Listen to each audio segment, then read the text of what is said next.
Welcome back to Only Talk Sports. We talk sports every single day, or at least we try to. I'm your host, Jeffrey, and subscribe to the channel if you like sports content. Hit that notification bell so you never miss another video. Now, today, me and Buckeye Mike talk about the Week 2 XFL games, and we give our preview and predictions for them. Let's pick some games. All right, so first game this week, we got St. Louis versus Seattle, 9 o'clock on FX. And hopefully enough people have FX to be able to watch this game. I think, a lot of people who love sports, they probably have a package deal where FX is squeaked in there, but hopefully a lot of people will be able to watch this game. You look at this game here, you got St. Louis, you've got AJ McCarron, and he was cold as ice for the first 3 quarters of that game, but he woke up. He thawed out, and he started, using that arm, and he was slinging it down the field. If that carries over to this game, they're going to win, because you have the better quarterback on your team. Seattle, Ben DiNucci, again, he didn't play that well, but they got Josh Gordon, so if he can just find a way to get the ball to him, then maybe he could look better. I think Seattle, overall played fairly well. The Lemons was the turning point in that game. As long as there's no lemons going on, maybe Seattle won't be, cursed or whatever. They lose every game because some lemons are thrown on the field. So, maybe they'll be able to win. It's at home for them this time. But I think overall, I feel that if A.J. McCarron carries over his success at the end of last game, it carries over to this game for a full game. Now, we haven't seen that, but there's a really good shot that it does. I'll take St. Louis to beat Seattle 27-24.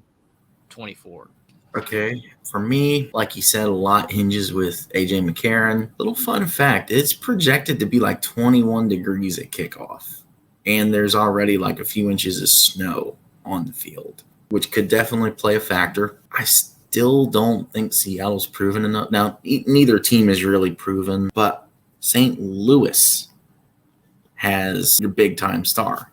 I'm going to have to go with St. Louis. Mm-hmm. Erring on the side of caution with everything, I'm going to say St. Louis wins 20-18. Mm. Yeah, it's a good point on the weather. I didn't really think about that with the snow and the cold and everything. But if it is snowing, that is going to complicate things for sure. But the thing that makes it different, though, is that these players on Seattle are not built for this, because not every player on the team is used to that. Some of these guys could be from the South anyway, so I don't really think it really helps either team. That's the argument there. Didn't think about it, but if you really look at it, it's not going to really help or hurt either team unless the players are used to this. If they're a player from Ohio State or something that is used to the snow, there's going to be players that are from Texas. There's going to be players from Florida that have never played in the cold weather. So it's gonna be a struggle bus for both teams. Really, Edward? He's not wrong, but come on, really? But the point of Buckeye Mike is that he is the biggest star name in the league. If you're going to say this is the guy that everyone at least knows who this is, it's A.J. McCarron.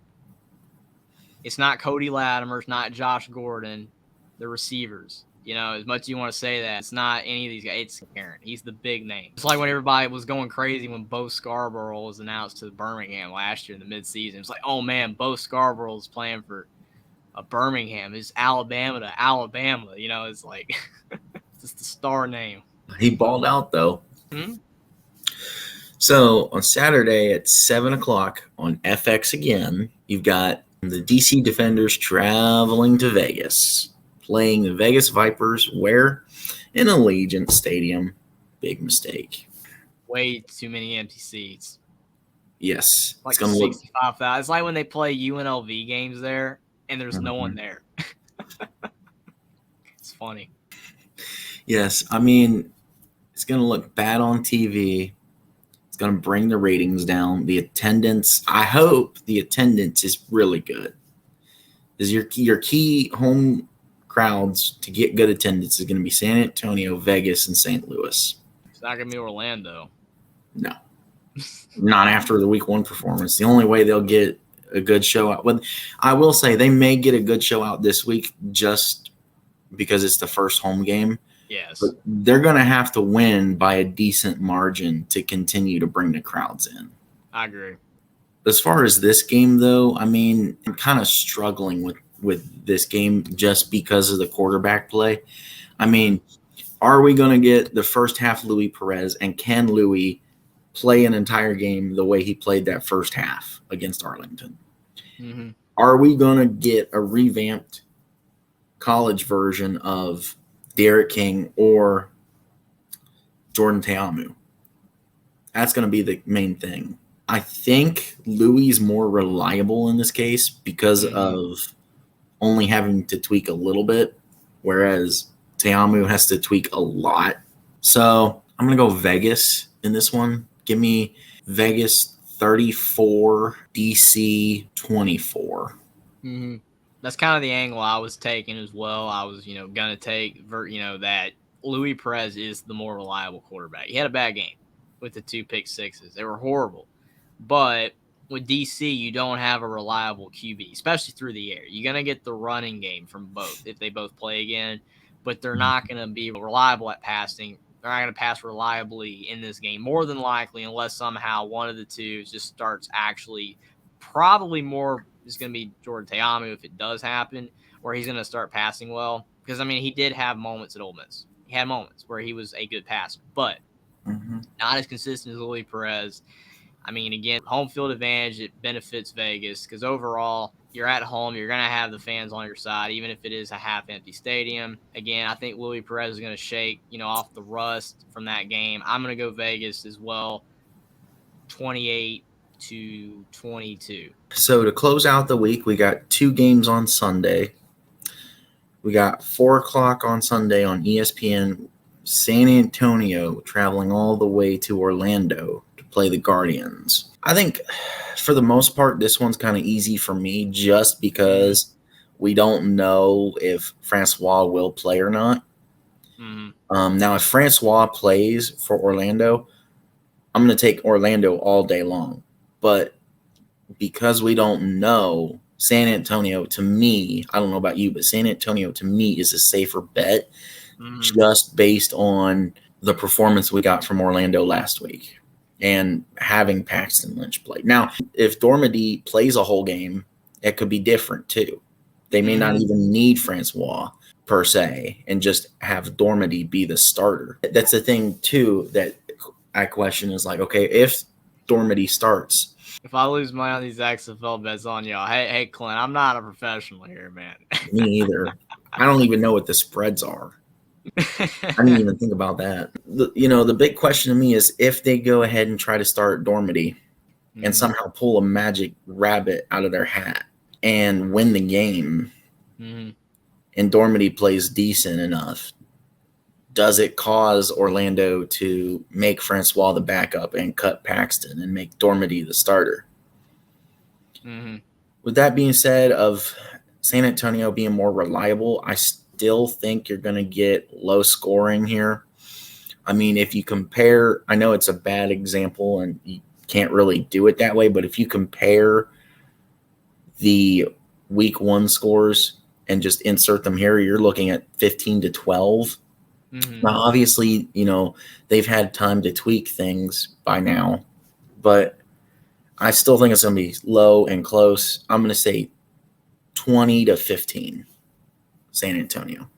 Yeah, I literally agree with you that with Orlando, it's who's at quarterback. If it's Paxton Lynch, you're losing. If it's Quentin Dormady, it's possible you win if he plays well because he did have moments, but he's not reliable either. It's possible that he could be. DeAndre Francois, I think, gives you the best shot to win, but we haven't seen him yet, and that's the problem because he didn't play last week. So it'd be his first game, and would he be ready? So overall, if you're Orlando, DeAndre Francois is not able to play, and Paxton Lynch isn't it, then if Quentin Dormady's not the guy, you got to get another quarterback. And there's so many players out there you could get. Just get another quarterback if you want to save your season. I think it's funny that this is the game that's on ESPN2 because they're both 0-1, which is kind of funny as well. But, still people probably going to watch. Hopefully Orlando gets a good crowd. And for Orlando, hopefully they win, like you said, so they can keep fans interested. Because, again, Cody Latimer, Charleston Rambo deserve a good quarterback. They deserve somebody to throw the ball to, and they're both really good. But overall, I think that if Orlando, like you said, has whoever the quarterback is plays well, they're going to win this game.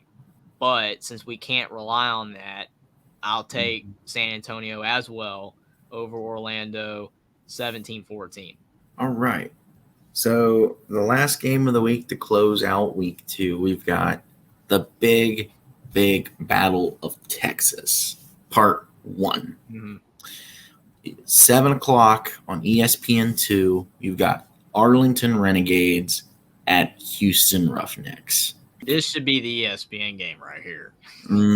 For sure. So with this one, I think Brandon Silvers looked really good last week. I think he can carry it. Hopefully he can carry it over. I think he can to this week. You're looking at a little bit better of a defense in Arlington, but not by much, if you ask me. I mean, it's not that hard defensively to be better than Orlando with the cruddy performance we got last week. That was horrendous. I mean, if you think it's bad offensively, you only put up 12 points. Defensively, you gave up 33. Yikes. So I look to see, for one, who's going to be the starter for Houston. I would personally go with Silvers, like he did last week. Mm-hmm. Yes, like I said, McDonald has started to prove himself, but Silvers played awesome. I don't see a reason yet why to swap him. For Arlington, in my case, I would look at possibly doing a switch at QB instead of Plitt. Bring in their other well-known quarterback. I forget who it is. Kyle Slaughter. Yep. Mm-hmm. Yep. Bring in Slaughter and see what he does and see how he can do. That job is totally up for grabs, just like Orlando. Mm-hmm. And it's going to be, I would say, give Slaughter a chance just because, it's going to be it's got to be back and forth on offense with Arlington because of how easily and quickly Houston can score and how they can turn it on its head and go slow. So I'm going to go Houston in this one. I think it'll be closer than last week, but I still think it'll be the one blowout game of the week, which I did predict a blowout game last week. I had the wrong game. I'm going to go Houston 40, Arlington 18. Mm-hmm. Yeah, I agree with you. I mean, if Drew Plitt's the quarterback for Arlington, they're not going to have enough offense to keep up with Houston, even if they turn Houston over. More likely, you're not going to have 2 pick sixes, so you're not going to have those points.